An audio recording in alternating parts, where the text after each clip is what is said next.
Enfin, dans le prélude de votre livre sur Holos, vous nous faites part de votre démarche à la découverte de cet analyste contemporain de Ferenczi en Hongrie.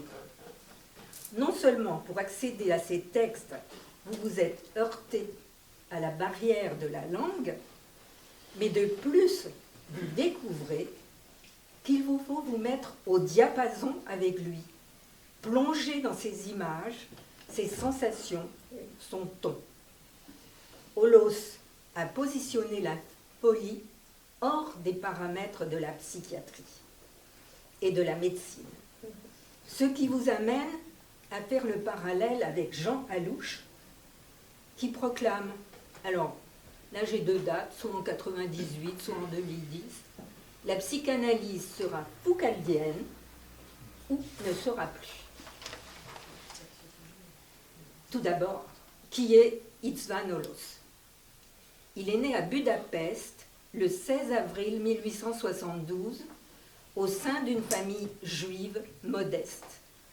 Il est le premier de sa famille à faire des études supérieures à la faculté de médecine. Le hongrois est reconnu comme langue officielle depuis 1841, mais les Juifs de Hongrie continuent de parler le yiddish. Ce n'est qu'aux alentours de 1910 qu'ils adoptent le hongrois comme langue familiale et qu'ils ont alors magyarisé leur nom. Isidore Essler ou Esslein transforme le sien dans István Holos au moment de rentrer à l'université. En 1905, à 33 ans, il entre en contact avec Ferenczi, qui a le même âge, mais qui a l'avantage d'être fils de libraire et d'être dans l'ambiance culturelle hongroise, alors qu'Holos, fils de tailleur, a des difficultés financières et des difficultés rencontrées dans l'acquisition d'une langue différente de sa langue maternelle. En 1912, Ferenczi le présente à Freud comme personne digne de confiance. Et en 1913, ils sont 4 pour fonder l'école hongroise de psychanalyse. Sándor Ferenczi, Sándor Radó, Lajos Lévy et István Holos. L'école de l'authenticité, dira Lacan. Holos a été analysé par Federn, qui devient le secrétaire particulier de Freud en 1924, quand Freud est atteint d'un cancer de la mâchoire. Federn n'est pas d'accord avec Freud quant à l'inexistence d'un transfert psychotique. Comme c'est Federn qui reçoit les appels téléphoniques pour les rendez-vous, il sélectionne les cas considérés d'un grand intérêt clinique pour les adresser à Freud, et lui, il se garde les patients considérés comme psychotiques. Revenons à Holos pour décrire un événement particulier qui lui est arrivé le 19 mars 1944. Quand la Hongrie est envahie par les Allemands et que la situation des Juifs se dégrade, les déportations massives commencent. Des rues sont entourées de murs et les Allemands construisent un ghetto. Des Juifs sont arrêtés et le long du chemin qui va vers le ghetto, en longeant les rives du Danube, les troupes nazies hongroises, les croix fléchées, trouvent plus pratique de fusiller les Juifs et de les jeter dans le fleuve.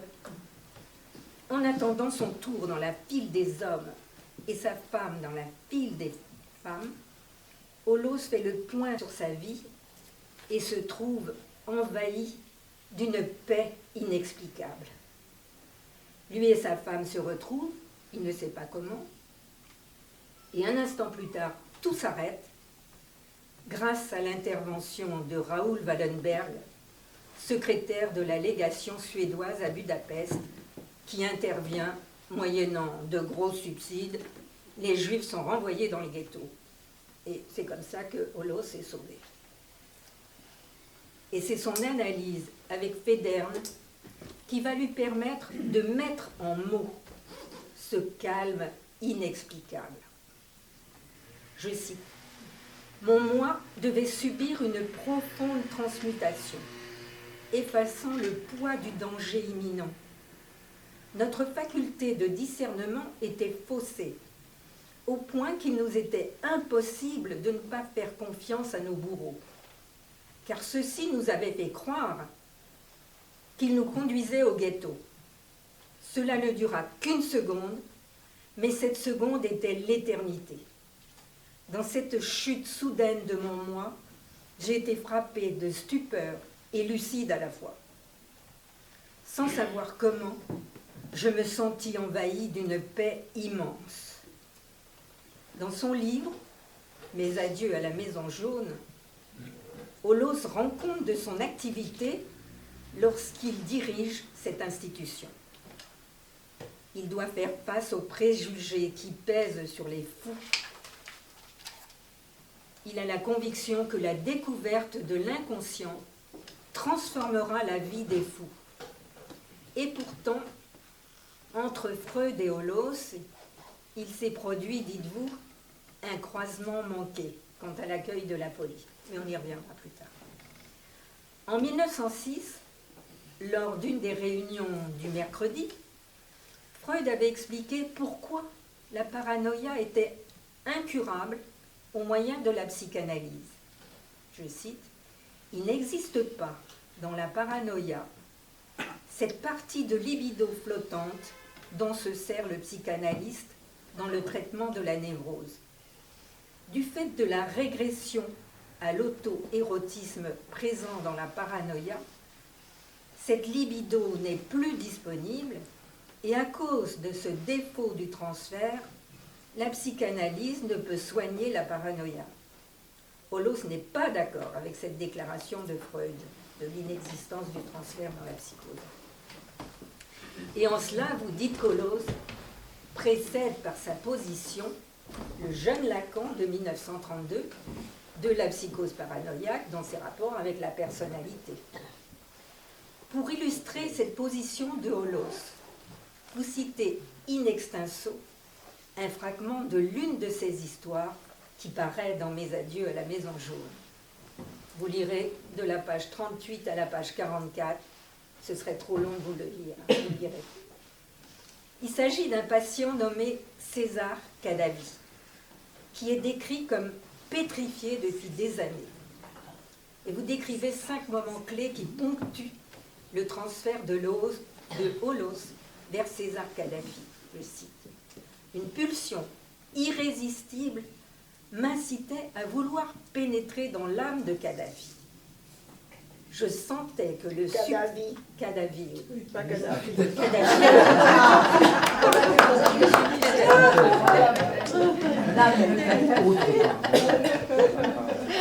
Autre parole. Je sentais que le succès dépendait de ma persévérance. Et pourtant, Olos change de position. Je renonçais à pénétrer dans l'âme de Cadavi. Je pris garde d'éviter les questions qui auraient pu surgir. Olos renonce à savoir. Et c'est ce qui rend possible le virage de Cadavi. Olos prend la fonction de secrétaire à l'écoute. Et c'est Cadavi qui est pressé d'aller lui parler. On y reviendra plus tard. Le lien entre transfert psychotique et psychanalyse a été beaucoup plus étroit qu'on aurait pu le croire pour Federn, Olos et d'autres pionniers à Budapest. Mais il a fallu qu'advienne le mouvement inauguré par Lacan dans son apport psychanalytique des psychoses pour que se produise une rupture dans la manière d'accueillir les psychoses. Rupture qui a une incidence dans une redéfinition des concepts freudiens, entre autres ceux relatifs au transfert. Donc, une redéfinition de l'exercice analytique. Malgré tout, la tâche de déconstruire cette fausse relation entre psychiatrie et psychanalyse reste d'actualité.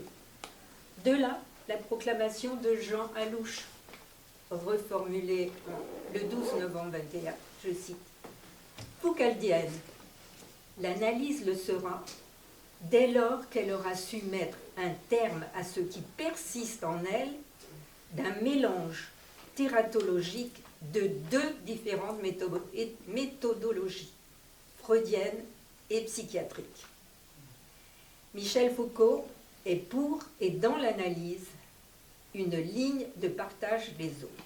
Tout ça, c'est ce que dit. Texte d'une intervention à la journée de CRPMS. J'ai oublié ce que c'était, CRPMS. Centre de Je l'ai noté recherche, quelque part. psychanalyse, médecine et société. Comment? Centre de recherche, psychanalyse, médecine et société. Voilà, c'est ça. Merci. À l'université Paris 7. Merci. Organisé par Laurie Lopfer et Amos Keverer à l'université, alors Paris Diderot, mais bon. Selon Jean Alouche, Foucault aurait offert à la psychanalyse la possibilité de se séparer de son origine médicale, d'où la pertinence d'interroger l'expérience pionnière d'István Olosz, qui s'avère être d'une étonnante modernité. Vous nous donnez une description de la façon dont procède Olosz. Il s'agit d'un patient interné avec l'étiquette de fou dangereux. Un jour, alors qu'Olosz s'entretenait avec lui, le patient commence à dire qu'il se sent poussé à créer des poèmes, mais qu'il s'en empêche. Olosz l'encourage à parler. Comme le précise Foucault dans l'histoire de la folie à l'âge classique, Olosz ouvre cet espace de jeu qui permettra au patient de parler lui-même le langage de sa propre folie. Au lieu d'attribuer au patient ce que lui, Olosz, savait déjà ou ce qu'il espérait entendre, il se rend attentif à la singularité des expressions du patient, à une cadence particulière. Il ouvre cet espace de jeu qui permettra au patient de parler lui-même le langage de sa propre folie. Olosz pense que les belles paroles inconnues que le patient avait lues ou écoutées des années auparavant, qu'il se les était appropriées dans son imagination, ce qui lui avait permis de développer un dictionnaire personnel. Confère Foucault quand il souligne que dans la folie, la parole contient son propre chiffre, ou Alouche, qui dit que la folie invente son propre code. Comment Olosz réussit à rendre compte de la façon par laquelle il a pu reconnaître la langue propre de son patient? D'abord en écoutant ce qu'il ne comprend pas, sans chercher à donner un sens. En prononçant lentement, comme le patient, les mots se retrouvaient groupés comme par hasard. Même si ce langage est incompréhensible, cela fait sens, même s'il s'agit d'un sens étrange. Voir Shakespeare. Bien que ce soit folie, il y a de la méthode là-dedans, dit Polonius au sujet d'Hamlet. Olosz propose une idée de ce que pourrait être une traduction possible de ce qui est intraduisible. Une touche si instantanée et si courte qu'elle offre une image, un sentiment, comme un haïku, poème bref en 3 lignes au Japon. Le haïku fait allusion à l'indicible et constitue un moyen d'appréhender directement la sensation de voir l'âme de l'homme. Pour Roland Barthes, c'est la forme d'écriture la plus révélatrice de ce que peut être la délicatesse liée au pouvoir de métaphoriser. Jean Allouche précise, à propos du principe de délicatesse chez Barthes, c'est une certaine considération de l'altérité. Pour Holos, ce qui est en jeu, c'est tout ce qui le sépare de cet autre qui est son patient, ce qui le laisse complètement en dehors de lui. Holos parle au neutre, le neutre qui arrive. Selon la définition de Blanchot, parler au neutre, c'est parler à distance, sans médiation, ni communauté, et même en éprouvant le distancement infini de la distance, son irréciprocité, son irrectitude ou sa dissymétrie. Vous dites, ma traduction de Holos, le neutre résonne. On a beau le chercher, aucun sujet de l'énonciation ne peut être localisé dans ces lignes. Holos précise, je ne m'occupe pas de faire l'éloge des poèmes, ceci est un secteur auquel le médecin n'est pas destiné. Je mentionne la couleur étrange de ces images et leur force qui frappe comme un éclair inattendu. Holos se laisse guider par le son des mots, le rythme, le ton et la cadence. Le sens est confus, mais on perçoit le sanglot de l'homme qui a tant souffert. C'est presque comme la voix de quelqu'un tombé dans un trou profond et dont nous n'entendons que les accents douloureux sans comprendre les paroles. Holos admet qu'il lui a fallu oublier la science pour entendre ce que lui disait le malade dans sa propre langue distordue. On peut dire que Holos a appliqué le conseil de Freud au jeune psychanalyste en 1912. Ne se fixer sur rien de particulier, ne pas réfléchir ni spéculer, oublier ce que l'on sait déjà et prendre chaque cas comme s'il était le premier. Conseil que Lacan reformule en 1955, le psychanalyste doit savoir ignorer ce qu'il sait. Pour Allouche, l'analyste est également invité à ignorer ce qu'il croit savoir sur l'analysant. La pratique analytique est un exercice de sorte que cet ignorer n'est pas acquis d'avance. Holos est en ce sens exemplaire. Il nous offre un enseignement supplémentaire. L'analyste doit savoir renoncer à ce qu'il veut savoir sur l'analysant. Et surtout, il doit se déprendre de la quête de sens. Pour rendre compte de la façon dont Holos tisse des fils pour mettre en relation la musique et le sonore dans la création linguistique, sa dernière œuvre, Le cocher inconnu, commence par une rencontre fictive entre un cocher inconnu et le docteur des fous. Tout au long du texte, on trouve des réflexions qui évoquent l'impact qu'a eu la psychanalyse sur Holos. Je cite, « Pensez à l'importance vitale pour moi de savoir qui habite en moi. » Holos avait son Freud, un Freud qui aurait restitué la possibilité d'un dialogue avec la déraison, un Freud pour qui le malade mental n'est pas un insensé. De son passage par l'expérience analytique, Holos tire un enseignement. Aussi bon, dévoué, tolérant que soit un psychiatre, s'il ne passe pas par la psychanalyse, il sera obligé de faire taire le malade, de l'apaiser, de le rendre muet. Pour Holos, se référer aux catégories nosographiques empêchait d'accueillir quelqu'un dans sa singularité, dans ce qui le différenciait des autres. Si la folie constitue un effondrement de tous les repères, pour l'accueillir, il faut que l'analyste mette en suspens ses propres repères.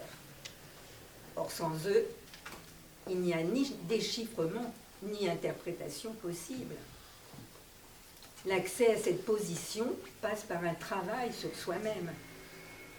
Holos est celui qui s'est laissé enseigner par ses patients. Il signale que lorsque son patient improvisait lentement ses poèmes, il les disait comme s'ils avaient été créés en union avec son moi. Il n'y avait aucune erreur à corriger, aucun sens à ajouter.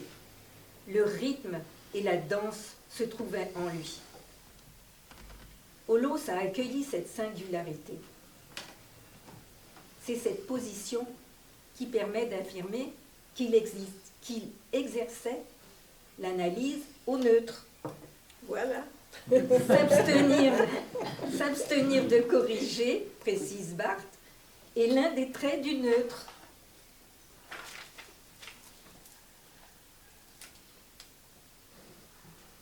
Plus précisément, toujours selon Barthes, le neutre peut se manifester comme la suspension de l'interprétation du sens. En fait, il y a un trio dans votre livre. Il y a Holos, il y a Foucault et il y a Alouche. Et puis j'aurais quand même envie de vous lire la lettre que Freud a adressée à Holos au sujet du croisement manqué.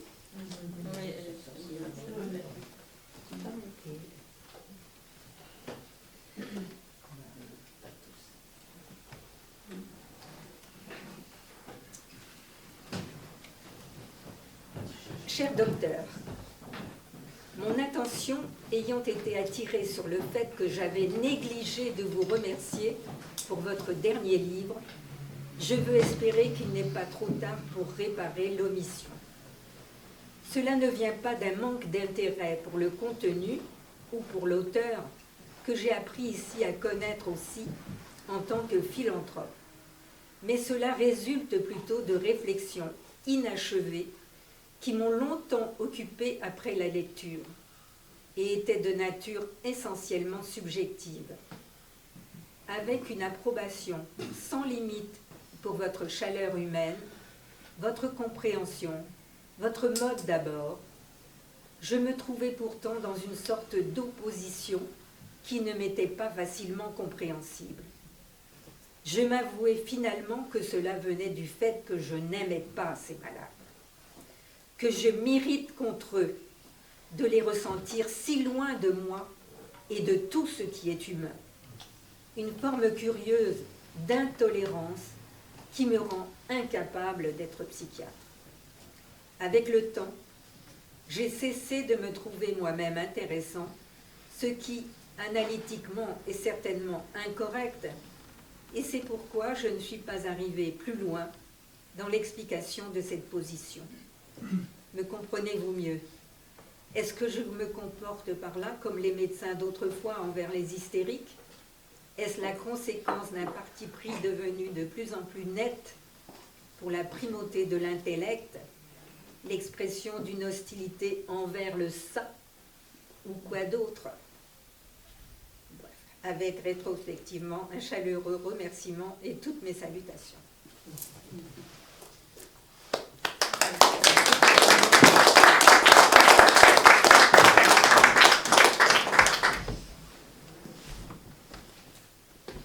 Voilà, c'est tout. Moi, il y a un trio dans votre livre. C'est Holos, Foucault et Alouche. Et bon, et vous m'écoutez bien comme ça? Oui, vous entendez. Bon, tout d'abord, merci beaucoup Delia pour cette invitation et pour avoir ouvert cet espace pour que Holos soit un peu connu et pour qu'on puisse en discuter. Merci beaucoup pour votre présentation. Et par où commencer? Vous avez parcouru... Non, j'ai pas du tout parlé de tout ce qui était justement la psychanalyse, enfin les transmissions de pensée. Il y avait quelque chose là-dessus. Oui. Il y a plein de choses. Oui. Bon, en fait, comme je vous venais de dire, j'entrais en contact avec Holos de la façon la plus inattendue et plein des hasards qui m'ont arrivé, parce que la question que vous posez, comment est-ce que Holos est de cette façon tant inconnue, Et bon, je vous raconte très vite cette petite histoire. Quand je venais de publier un livre en France qui s'appelait L'affaire Freud-Hirschfeld, une valse et citation avec l'occulte, l'école lacanien a décidé de faire des journées sur l'occultisme, sur ces choses étranges, la télékinésie, la télépathie, blablabla, et ils m'ont invité à participer. Je me suis dit, mais qu'est-ce que je vais faire là, parce que je ne vais pas répéter ce que venait d'être écrit. Alors je me suis dit, bon, je vais explorer un peu qu'est-ce qui s'est passé avec cette affaire de l'occulte, parce que ce livre porte sur la relation de Freud avec la patiente qui lui a permis d'accepter la vérité de la télépathie. Et bon, j'ai commencé par une anthologie qui, un psychanalyste hongrois qui avait émigré aux États-Unis avait fait, que c'était vraiment une anthologie très complète. Et bon, j'ai lisé, vraiment j'étais en train de dormir avec tout ce qui apparaissait là, il n'y avait rien d'intéressant pour moi, mais il y avait un petit résumé qui s'appelait problèmes télépathiques dans certains Isvanoloches. J'ai lu le petit paragraphe, le petit résumé, et il n'y avait vraiment pour moi rien d'intérêt. Mais je me suis demandé pourquoi est-ce que c'était interdit la traduction et la publication de cet article qui apparemment était si important pour ceux qui étaient pour et pour ceux qui étaient contre la télépathie, et même Georges Devereux disait que c'était un texte très important. Et je me suis dit, mais pourquoi la censure? Pourquoi est-ce que ce texte était censuré? Et c'était cette curiosité qui m'a amené à chercher, et c'est là que je trouvais, grâce à Les Coquerons, cet article sur cette affaire. Et quand j'ai lu ça, je me suis dit, mais c'était absolument différent de tout le reste que j'avais lu. La délicatesse, la subtilité, les nuances, et Oloch simplement s'est mis à parler de ce qui lui arrivait dans son lieu d'analyste, dans sa vie. Et il y avait des phrases, par exemple, une phrase qui m'a capturée, parce que quand Freud venait d'accepter la vérité de la télépathie, parce qu'il pouvait repérer qui était l'agent, où était l'origine d'un message télépathique. Et pour lui, ça c'était la clé pour dire qu'il y avait bien de la télépathie. Et Oloch, sans se mettre en discussion avec Freud, dit, mais vraiment, ce n'est pas quelque chose de précis, de trouver qui est l'agent et où est l'origine d'un message télépathique. C'était vraiment mettre par terre toute la proposition de Freud, et pas seulement ça, tous les épistémes du cycle 19e à cette époque. Bon, c'est à partir de ça que je me suis intéressée à Oloch. J'ai commencé à trouver, j'ai trouvé Mes adieux à la maison jaune, et bon, je me suis dit, ah, c'est ça, c'est sa façon d'accueillir la folie qui lui a permis de recevoir les échanges télépathiques comme il a fait. Et bon, toute l'histoire a commencé par là. Mais vous avez parlé aussi des problèmes de la traduction, parce que Eva Brabant, qui a fait l'introduction à Mes adieux à la maison jaune, c'est une introduction extraordinaire, parlait de deux textes en hongrois qui, même maintenant, ne sont pas traduits. Le texte de 1912, où Oloch parle de son expérience avec cette patiente qui avait arrivé comme un fou extrêmement dangereux. Et le titre de cet article, c'est à propos d'un patient qui disait de la poésie, qui disait, parce que ce n'est pas un écrit. Oloch ne travaille pas avec l'écrit d'un patient. Il parle de la langue parlée. Donc ça, c'était un. Et les derniers, c'est les textes que vous venez de repérer, les cochers inconnus. Tous les deux en hongrois. Et peut-être l'histoire de la traduction peut vous dire beaucoup de choses, parce que Bon, la question, pourquoi est-ce que Holoch est si inconnu?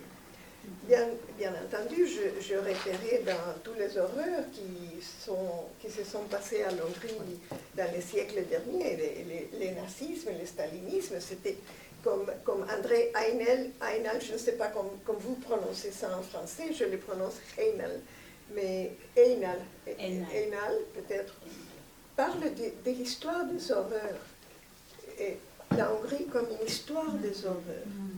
Et ça a beaucoup contribué à que parce que beaucoup de l'œuvre de Holoch étaient brûlées.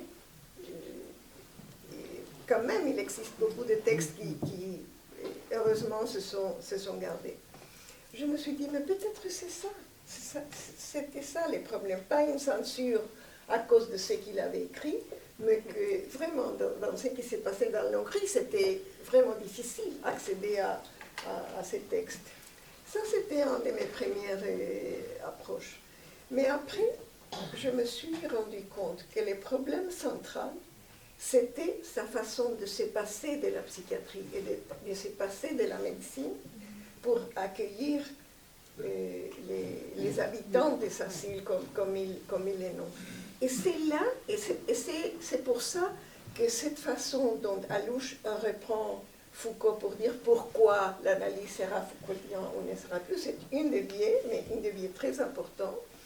C'est, je suis convaincue, après toute la recherche que j'avais faite, que Holoch a réussi vraiment à séparer d'une façon radicale la méthodologie psychiatrique de la méthodologie freudienne en inventant une façon d'écoute vraiment inédite.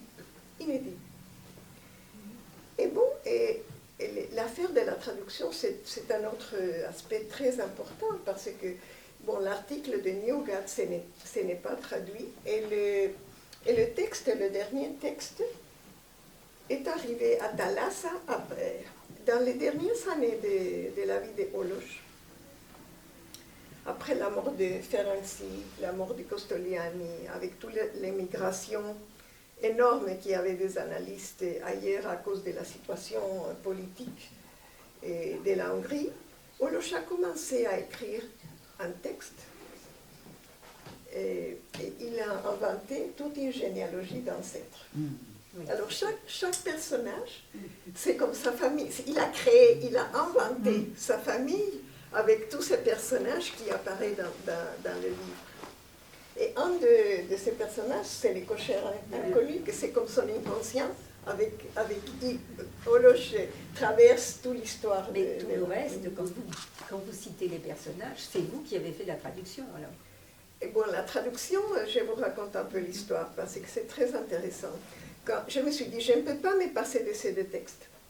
Vraiment, c'est impossible. Je ne sais pas qu'est-ce que je vais faire, mais alors j'ai parlé avec un traducteur professionnel.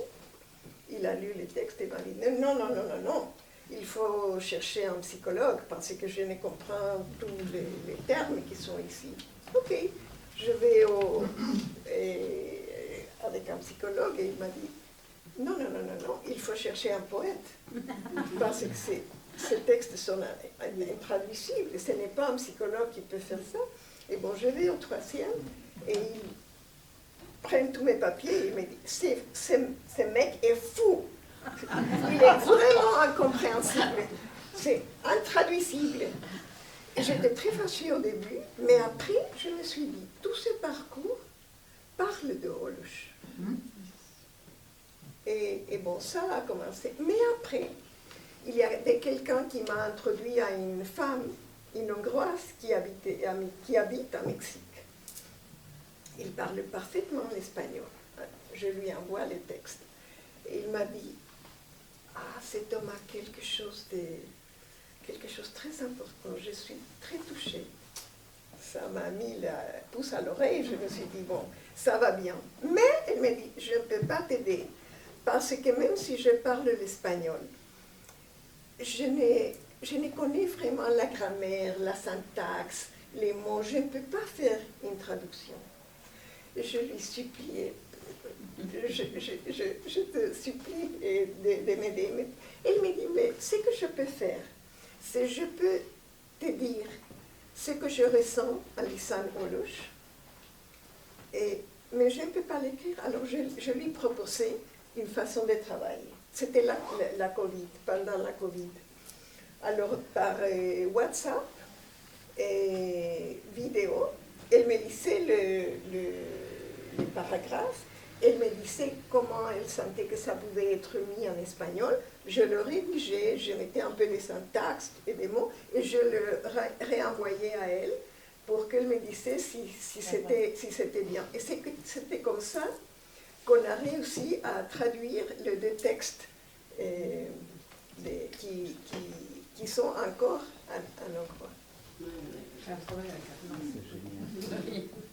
Et bon, ça c'est un peu l'histoire qui m'aidait à vraiment trouver que ces trois textes qui sont considérés comme non analytiques par l'orthodoxie psychanalytique, c'est là que je trouvais vraiment qu'est-ce que c'est l'enseignement de Olosh vis-à-vis de la réception et de l'accueil à ce qu'il nommait les habitants de sa ville.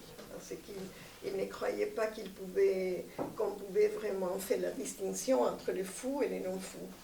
Parce qu'il s'est rendu compte que dans la ville, il y avait beaucoup de gens qui devaient être dehors, et surtout beaucoup en dehors qui devaient être internés. Alors, bon, c'est là qu'il a produit cette idée de la cile des portes ouvertes. Parce que même, il n'était pas pour la libération des fous, de couper les chaînes et tout ça. Non, il était convaincu qu'il y avait beaucoup de personnes qui ont besoin de quelques lieux dans l'espace d'accueil, mais qu'ils pouvaient sortir et revenir quand il voulait le faire. C'était vraiment une idée extraordinaire à l'époque. Mais même son bilan à la fin n'est pas optimiste, même avec tout le travail qu'il avait fait, et toutes ses expériences. Et il croyait que si nous n'arrivons pas vraiment à discuter cette catégorie des fous, nous n'arriverons pas jamais à libérer, à vraiment pouvoir être libérés de cette affaire, et que tous les télémaques, que c'est les noms qu'il invente pour... Ça c'est une autre histoire bien intéressante, je reviendrai à ça. Mais il dit que tous les télémaques finalement finissent leur vie dans les maisons jaunes. Il ne guérit pas les maisons jaunes, et c'était sa fin à lui. Il avait fini sa vie dans la maison jaune parce qu'il était diagnostiqué comme délirant. Il était accueilli à la maison jaune et il est mort là. Et cette affaire de Télémaque, bon, c'est une autre affaire qui est très intéressante parce que dans toutes les traductions de Mes adieux à la maison jaune, le titre original n'est pas respecté. Le texte s'appelle Mes adieux à la maison jaune, ouvrage très insolite du docteur Télémaque Pfeiflein pour libérer les malades mentaux. Il invente ces noms pour se détacher comme auteur de ce qu'il avait produit comme texte. Alors c'est Télémaque, le docteur Télémaque Pfeiflein, il n'écrit pas plus, il envoie ses histoires à Olosh, et Olosh, c'est lui qui présente au public les textes. Alors vous voyez, ces façons de circuler les noms, c'est aussi la façon, comme il a recevé les poèmes de ses patients, parce qu'il s'est mis seulement à transcrire, il n'avait pas mis aucune correction, et il s'est laissé aller avec le rythme avec lequel les patients parlaient pour essayer de mettre les poèmes en forme.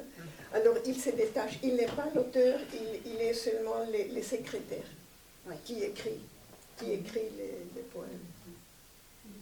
Un autre détail qui nous approche du neutre, cette forme de disparaître comme auteur. Olosh a inventé son propre Freud. Il adorait Freud. Il vraiment croyait que Freud et la théorie freudienne pouvaient libérer les fous.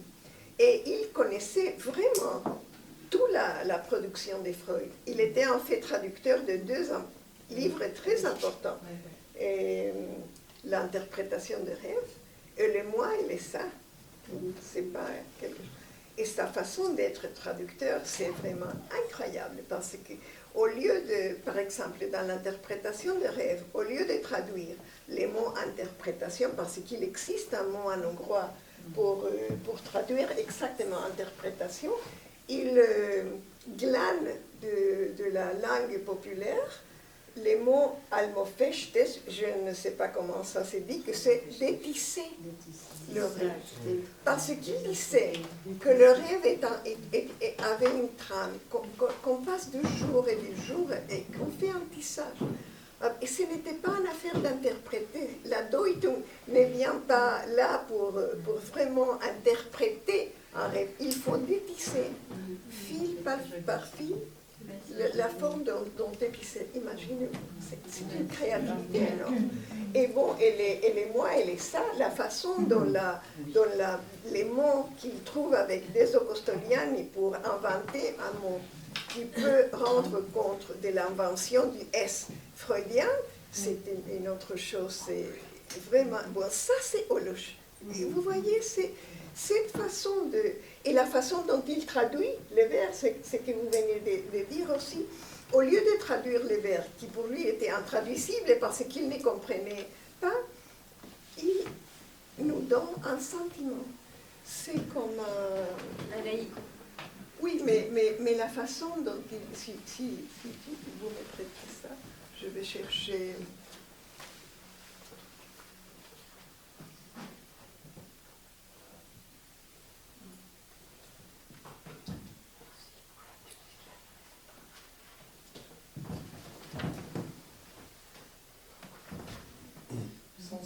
Imaginez-vous la traduction qu'il nous propose des poèmes. Ce n'est pas une traduction. Si l'on traduit ces vers dans notre langue, on peut arriver à sentir leur image dans l'âme du patient. Et ici, on voit la traduction. Ceci est semblable au reflet d'encens d'une ville orientale, colorée au contour du fleuve que la borde.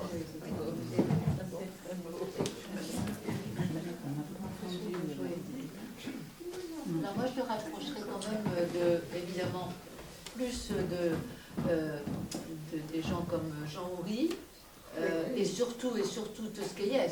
C'est extraordinaire parce que c'est à la même époque que Tosquelles, lui, libère les fous, ouvre les services fermés à Saint-Alban, et puis se met à écouter aussi, et à écouter vraiment aussi la poésie dans la parole du fou.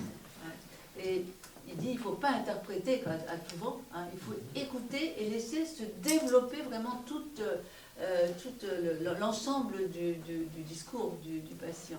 Et je trouvais que c'était extraordinaire d'abord que les gens de la Borde et compagnie n'aient pas parlé de Holos.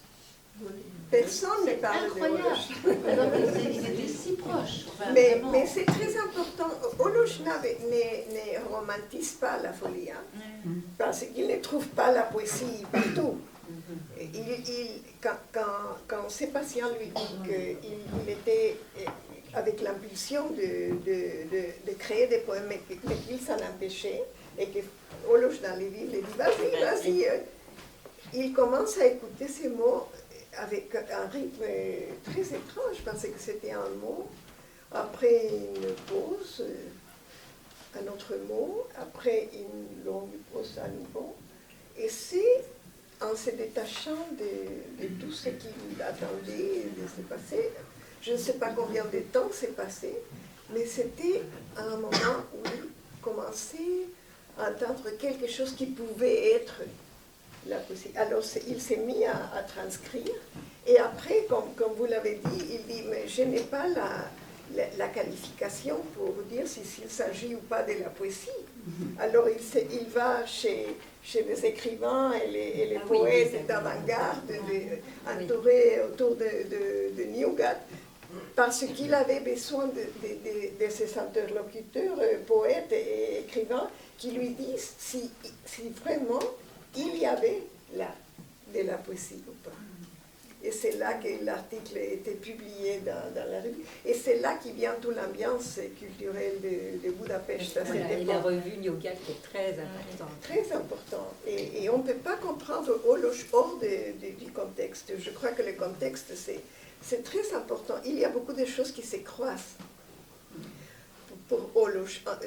Tout d'abord, il était très attiré par la folie dès qu'il était petit. Et la deuxième chose, c'était sa pratique dans les assises hongroises, parce que ce n'était pas seulement la Maison jaune. Après, son contact avec les idées freudiennes et la relation avec Ferenczi, que c'était très très fort. Et pour finir, les contextes culturels, l'atmosphère culturelle de Budapest. Et peut-être qu'il y a des autres choses qu'on ne peut pas saisir, parce qu'il ne parle pas vraiment de lui, de raconter son histoire et tout ça. Mais j'ai lu l'autre jour un entretien que quelqu'un a fait à Jean Alouche, je ne me souviens pas les noms, mais Alouche disait qu'il faut être confronté avec la folie, avec les yeux clairvoyants d'un enfant, pour à un moment donné s'occuper d'exercer la psychanalyse.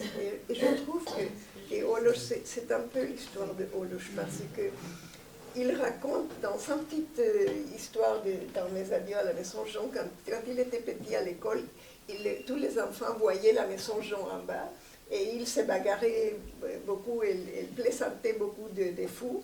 Et Olosh s'irritait beaucoup de cette façon de mépriser la folie et les fous. Et tout le monde lui disait, ah, tu vas finir là, tu vas finir là. Et bon, c'est le cas. Il est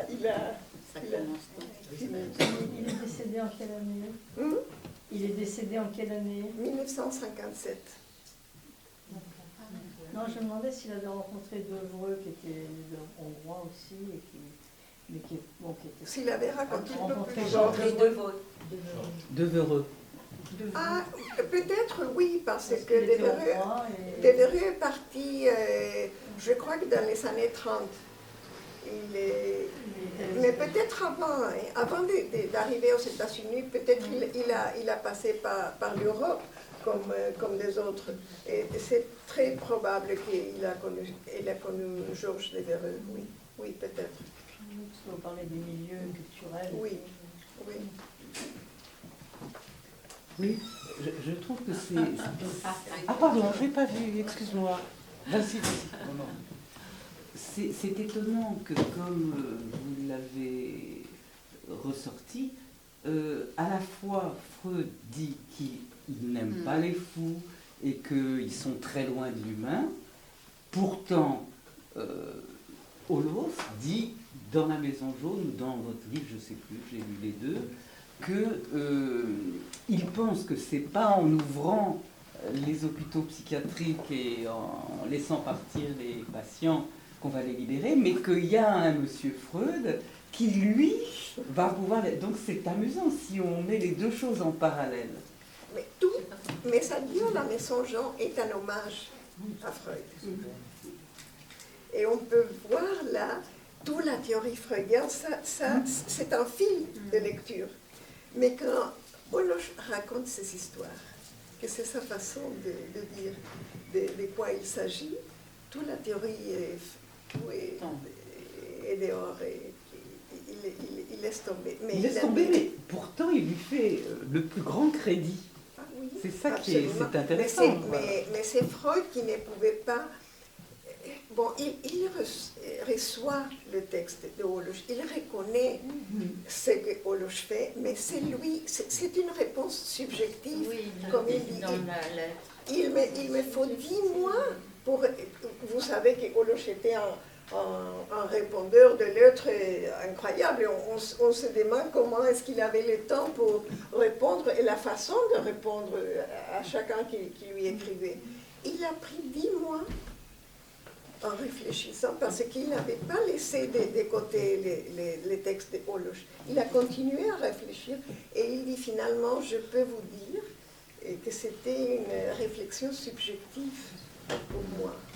Il y a quelque chose dans l'écriture de Holoch qui touche quelque chose de subjectif de quelqu'un. Bon, pour moi, c'était vraiment une expérience absolument bouleversante de trouver, de découvrir, de me mettre dans son œuvre, dans sa figure, dans sa présence, tout ce que je pouvais un peu Vous le récupérer. faites vraiment sentir dans votre livre. On a aussi ce sentiment, on est touché par cet homme, à travers la manière dont vous parlez de lui. Oui, mais On et se ça, rapproche de cet être qui devait être très sensible, oui. très touchant, quoi. Oui, et ça m'a même obligée, sans me rendre compte d'essayer d'écrire d'une autre façon. Parce que le texte de Holoch et son expérience oblige à écrire d'une autre façon. Parce que et c'est vraiment quelque chose qu'on ne trouve pas très souvent. La façon dont il a lié son exercice analytique avec son exercice d'écriture. Et c'est ça que quand on lit Holoch, on les sent si proches. On peut vraiment sentir comment il agissait dans la cité. Par exemple, l'exemple des cadavres que vous avez un peu raconté, c'est une histoire déchirante. La patience qu'il devait avoir avec cet homme qui ne parlait pas, qu'il est comme une statue. Qui priait.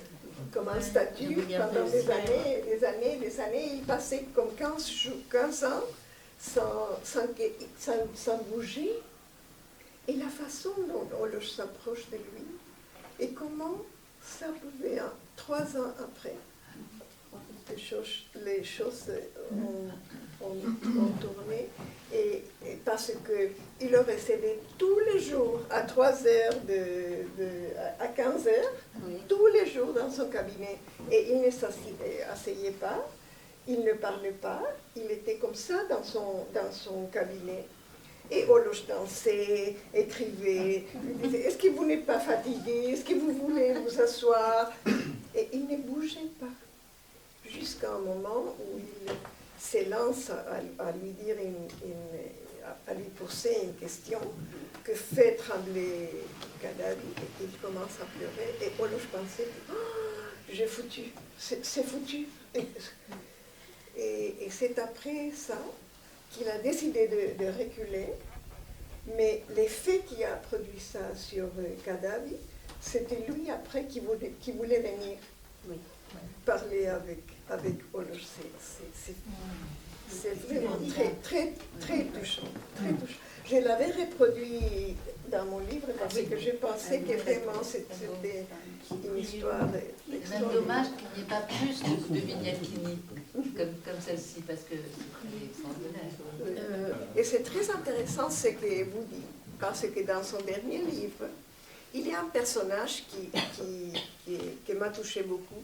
C'était le fou poète et le poète fou. Et c'est quelqu'un qui s'appelle Fatra, qui aimait la solitude, mais ce qu'il aimait le plus, c'était la musique de la guerre. Alors, il se met son baluchon à l'épaule et il commence à s'éloigner de son lieu. Et au fur et à mesure qu'il s'avance, chaque fois la langue est plus étrange, et plus étrange, et plus étrange pour lui. Jusqu'à un moment où il arrive à une île où il ne comprend pas un mot. Un mot. Alors c'est là qu'il sait. C'est très intéressant parce que c'est Holoch en reproduisant sa propre expérience à partir de ces personnages. Alors il se met à écouter seulement les sons de la musique, des mots qu'il ne comprenait pas. Et à un moment donné, il construit un mot avec le petit morceau et les mots des, comment dire, des syllabes effilochées, et il construit un mot absolument incompréhensible et il la lance au peuple de cette île, et le peuple répond, et Holoch dit à ce moment, il devient prophète. Et il meurt. Alors c'est le poète fou et prophète, et à ce moment, il meurt. C'est la fin des Fâtres. Je voudrais dire un mot pour revenir sur ce que vous avez abordé à un moment sur la question de la traduction et de ce qui n'est pas traductible, ce qui est intraduisible. Ça m'a fait penser au travail de George Arthur Goldschmidt, sur la langue de Freud. Goldschmidt écrit, il fait un travail absolument extraordinaire sur Freud et la langue allemande, dont le titre, il y a deux volumes. Le premier, c'est Quand Freud voit la mer. Et il dit une chose qui m'a beaucoup frappé. Tout est dans la langue allemande. Tout ce que Freud a inventé est dans la langue allemande, sauf quelques concepts qui, pour l'allemand, sont importés d'ailleurs. Mais Freud a parlé la langue populaire allemande, où tout y est, et le génie de Freud, c'est d'avoir entendu ce que la langue voulait dire. Le problème, en effet, c'est comment passer ça dans les autres langues. Et on ça, est toujours c'est mis quelque chose dans ces d'extrêmement problèmes, compliqué, les problèmes de traduction. en particulier en français, parce que le français est quand même une langue abstraite. D'abord, ce n'est pas les mêmes racines, hein, mais le français est une langue assez intellectuelle. Alors que dans l'allemand, tout se construit dans le cours de la parole. Et c'est pour ça que les mots que Oloch a trouvés pour traduire l'interprétation des rêves, c'est incroyable, parce que c'était dans la langue populaire. Mais je vais vous raconter une autre anecdote. Je me suis rapprochée de différents traducteurs pour voir s'il y avait quelqu'un qui pouvait m'aider à traduire les poèmes du patient. Chacun a répondu différemment, mais il y avait un poète uruguayen, d'Uruguay, d'origine hongroise, qui, ses premiers 4 ans, ne parlait que le hongrois. Mais quand je lui sollicitais pour voir s'il pouvait m'aider à ça, il m'avait dit, même si pendant mon enfance, je ne parlais que l'hongrois, je ne me sens pas capable, mais je vais essayer.